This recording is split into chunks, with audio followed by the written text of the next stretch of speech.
Chubby to Greek God in 10 months. 5 changes I made, okay? And they're big ones, so stay tuned for the last. Now, just a quick uh, cover, quick fill in, I don't know what I'm saying. I forget how to speak when I turn the camera on. But this is me after 4 years of lifting. Okay, I'm a couple months out of college. I was lifting for 4 years. Obviously, I have some muscle mass here, but I'm kind of chubby. I don't look how I want to look. I'm not confident. I don't like taking my shirt off in front of other people and at the pool and shit like that. I have a kind of a fat face. Like I'm not at all where I want to be. But I've been lifting for 4 years and I'm not sure why I don't I don't look like the guys online that I see. Like I'm lifting, but I don't know why. But then just 10 months later, I look like this. Greek god ripped out of my mind, probably the most jacked guy on the planet. Just kidding. But that's how I look 10 months later. Now, 4 years of lifting, and then in 10 months, I did this. Okay. Some people will say all I did was lose fat, which that is 100% part of it. 100% part of it. But it's not all of it. Because losing fat and building muscle and maintaining muscle and all that shit is something I had no idea how to do. I had no idea how to do at this point.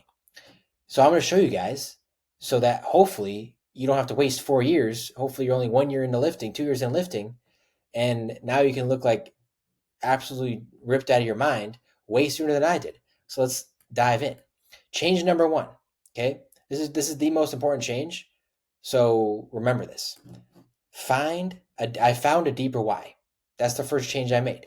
In this picture, I wanted to look good. I wanted to have abs. I wanted to be jacked. I wanted to, just look like the guys on social media.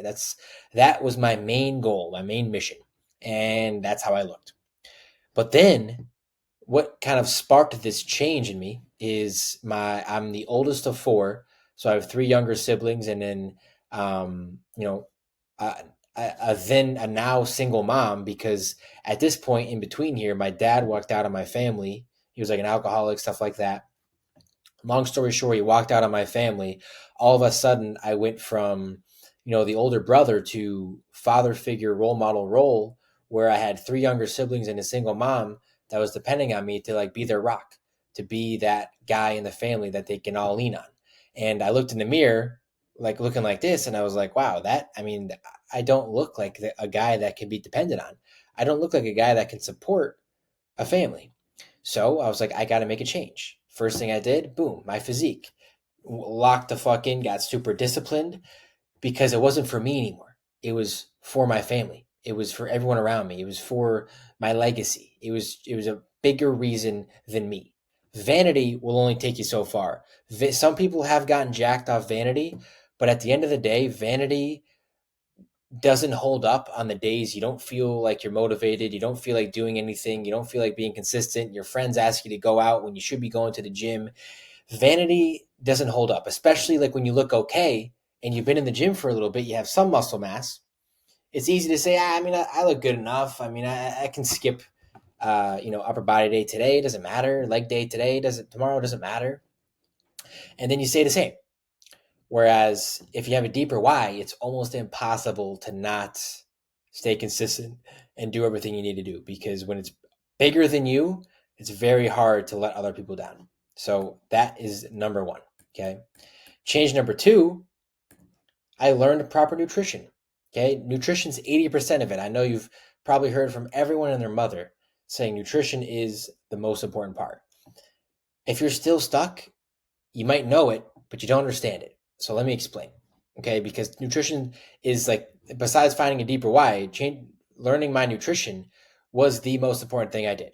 Okay, in this picture, I was just eating high protein foods. I was, just eating chicken, protein shakes, eggs, like stuff I saw bodybuilders and people I wanted to look like eat, but like I didn't know what I was doing. I ate that food. I had no idea how much protein I was eating. I had no idea how many calories I was eating. I had no idea if I was eating the right amount of carbs to fuel my workouts. I had no idea what I was doing. I just was like half-assing it, to be honest. Especially the nutrition, because nutrition, I found is the hardest part to stay consistent with, because you only spend like an hour or 2 hours in the gym.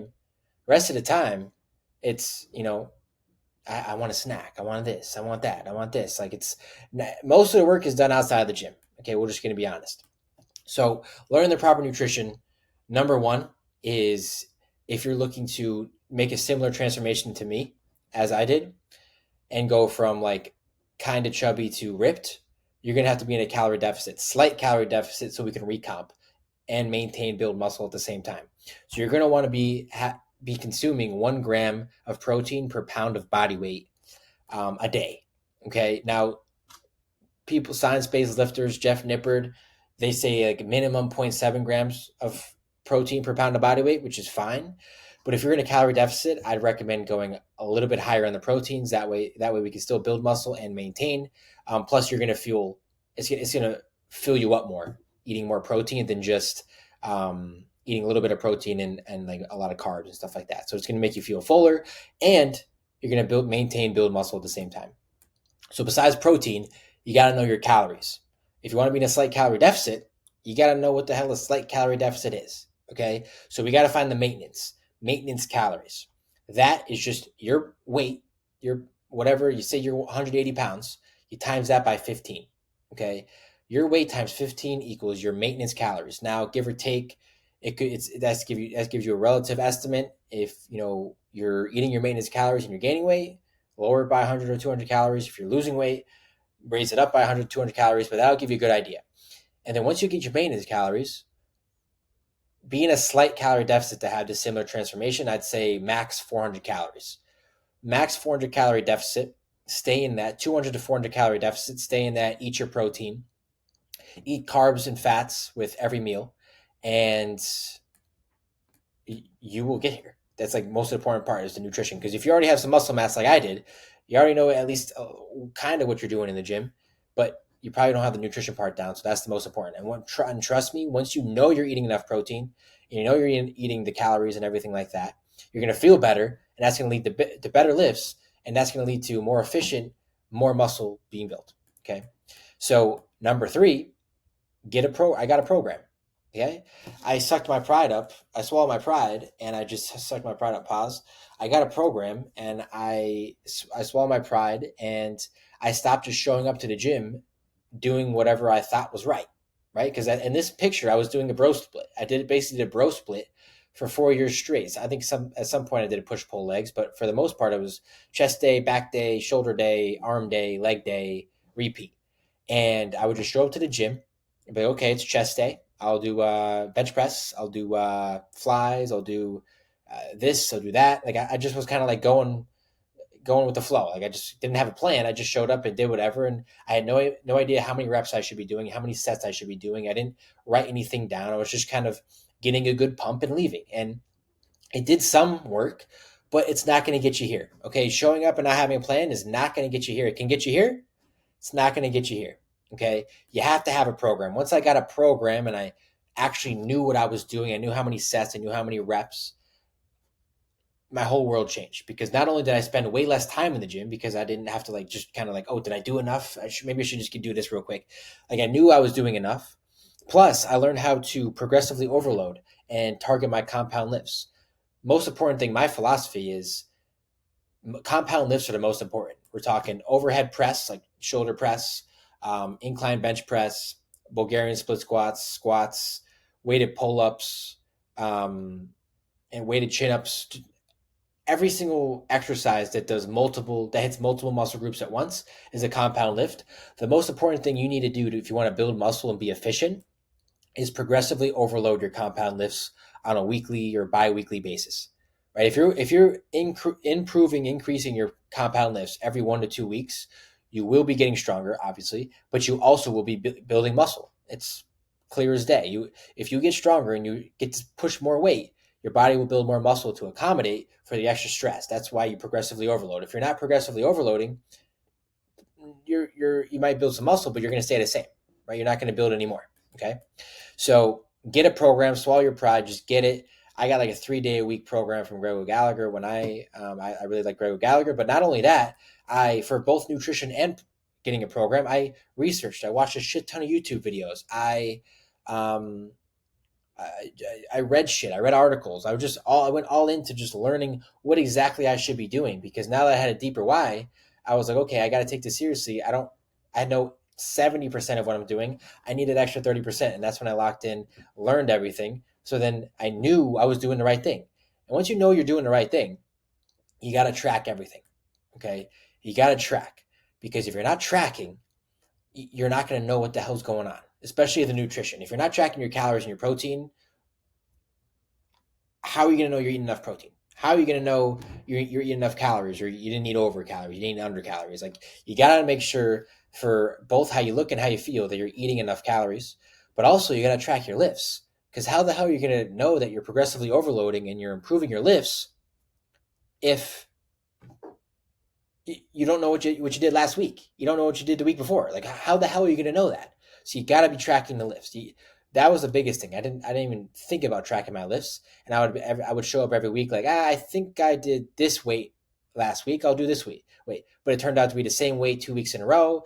I was stunting my progress. I was stalling, and like, I could have got so much bigger, so much faster if I just knew what I was doing. I just tracked everything. It takes 5 seconds. It's not hard. Okay, and get a weight scale. Okay, start weighing all your food. Now, at this point in my lifting journey, I'm currently not tracking my calories and protein, but that's because I've been doing this for so long. I've tracked my calories and my protein a million times. I eat the same foods, so I know exactly what's in them. I know the exact calories and protein. I don't need to. Until you get to that point, though, you're gonna have to track. You're gonna and until like I recommend eating the same shit. If you eat the same shit, same meals, I eat like basically 2 meals a day with like two snacks, and they're all the same every single day. If you eat the same meals, 2 3 meals a day, it makes it a million times easier. Eat the same foods, and it's so much easier. Okay, but track everything, and on top of the nutrition and the workouts, track your progress, man. Track your weight. Get a scale. Get a smart scale.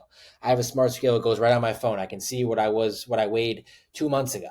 It's so nice to see just like the chronological order of your weight and the progress you've made. If you're trying to lose weight, got to make sure you're losing weight. If you don't know you're actually losing weight, then what the hell are you doing? If you're trying to lose weight, but you don't even weigh yourself, bro, what the fuck are you doing? But also, take progress pictures, because especially if you're just in a slight calorie deficit and you're recomping, you might not notice a huge difference on the scale. Like, the scale might not move a lot, but you might be getting a lot stronger, and you might look at a progress picture and you might look insanely different on a month to month basis. But if you don't take progress pictures, you're going to look at the scale as your only like results based validation, and you're going to get discouraged. You're going to get frustrated because you're not going to think you're making any progress, when if you look at the progress pictures month by month by month, bro, you made an insane progress. So my recommendation, at least once a month, take a progress picture, preferably once a week, but that is my recommendation. I have progress pictures from 5 years ago, even on my Instagram. I literally have progress pictures on my Instagram for the last 5 years, because you need them. You need them. I'll look at the mirror and be like, damn, I'm fat. Look at my progress picture. Oh shit. Never mind. I actually used to be fat, not anymore. So track everything. Trust me, track everything. It's going to suck at first. Once you get used to it, it becomes a habit. Then you don't even think about it. And then number 5, I made a commitment to consistency. None of this matters. None of this shit matters if you're not freaking consistent. If you're not consistent, nothing happens. You can know exactly what to do, when to do it, how to do it, everything like that. If you don't stay consistent over a long enough period of time, nothing will happen. The good news is, if you have all this shit down, you know the proper nutrition, you have a program that you know that works, you have a deeper why, you track everything, all you got to do is do it. All you have to do is do it. And unfortunately, that's the hardest part for everyone. That's the hardest part. Everyone knows they have to eat healthy and work out. They might not know the exact ins and outs and shit like that, but they know they have to eat healthy and work out. But why are they still fat? Why is half America fat? Because they don't want to do it. They just can't take action, consistency on a daily basis. That is the biggest differentiator between people who look like this and people who look like this. Consistency. Okay. Now, obviously, I was consistent for 4 years, but I could have quit. I could have been like, it must be my genetics. I put 4 years into this shit. It's not doing anything for me. Maybe I'll just start fucking juggling. I don't know. Like, I could have quit. But if I didn't stay consistent, I would have never learned and made all the mistakes to get to this point, right? Like it's like that picture where the guy's mining for diamonds and he stops right before he got to them, right? If I stopped here, I would never knew this was possible for me. So you gotta stay consistent. If as long as you know everything, you're doing everything right. It's not if but when. Just stay consistent. Okay. When you have a deeper why, it's almost impossible to not stay consistent. Okay. So and this is, trust me, this is simple, but it's not easy. Like this seems like very simple, but it's not easy because you have to do it. Doing it and knowing it are two different things. But I promise you, if you put this shit into practice and you start doing this and living this on a daily basis, you will go from this to this. It's not a matter of if, but when. Okay. Good luck out there. DM me on Instagram, follow me on Instagram if you need to. Like, comment, subscribe. And I love you guys. I will talk to you next video. Peace.